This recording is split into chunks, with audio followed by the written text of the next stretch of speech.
Оңтүстік Қазақстан мемлекеттік университетінің мұнай өңдеу және мұнай химиясы кафедрасының аға оқытушысы Артекова Жадыра Қуанышевна. Мұхтар Әуезов атындағы Оңтүстік Қазақстан мемлекеттік университетінің оқытушылары ұлы Абайдың тұлғасын Әуезовтың көзімен таниды. Абай жолы роман эпопеясынан үзінді. 2 том Асуда тарауы. Абай әйгерімнің зейінді, зерек көңілін танып отыр. Бас изеп, зор ықыласпен күле тыңдап мақұлдады. Оспан жеңгесін қағыта қалжың етті. Жә, Құдай жолымен шариғатты үйреткен әкеңдей молданы былай қойып, жаман жаутық тілмашты мақтаған неменең? Әйтеуір, Абай орыс оқуын атушы еді деп, сен екеуміз де қара таяғымси береміз-ау, үніміз шылдырай түсіпті әбден, деді. Үй ду күлген еді. Сөйтіп осы, тамағымызды кенеп, деп Әйгерімнің даусына салып, мазақтап, Әйгерімді ене көзінше қызартып, үнін өшіріп қойды да қарқылдай күлді. Абай Әбіштен, Мағаштан, Күлбаданнан кей сөздердің орысша атын сұрап, сынап көрді. Таласа жауап берген балаларынан оқу, білім деп аңсап тұрған үлкен бір талап ықылас таныды.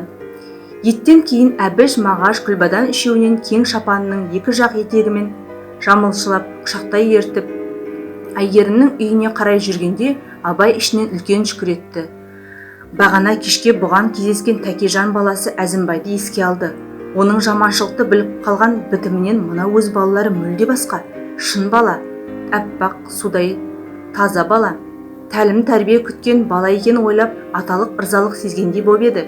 Әбіштің қыса түсіп, тыста келе жатып, қалқам Әбішім, орысша оқи бастағаның сондай жақсы болған, мұсылманша оқуың жетерліктей болды.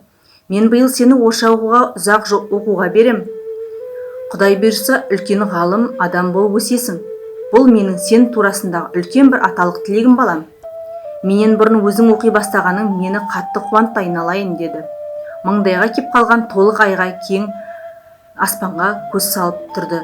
Іштей бір дұға тілек айтқандай болды. Осынымның өмір жасын зая қылма дегеніме жеткіз. Мен таппаған зор білімді адамгерлік қасиеті тым құрса осы перзентін тапсын. Бағын аш, жасаған жолын қыла көр, деді. Осы түнде сүйікті ұлын бауырына қысып тұрып, соншалық бір құпия ыстық дұға еткендей болып еді. Әбіш үндеген жоқ. Бірақ ата мейіріміне соншалық бойынсынып, құлай ұйығандай, өзі әппақ болып қобалжыбапты. Құп аға, құп, деді. Осы челленджді Жәңгірхан атындағы Батыс Қазақстан аграрлық техникалық университетінің оқытушыларына жолдаймын.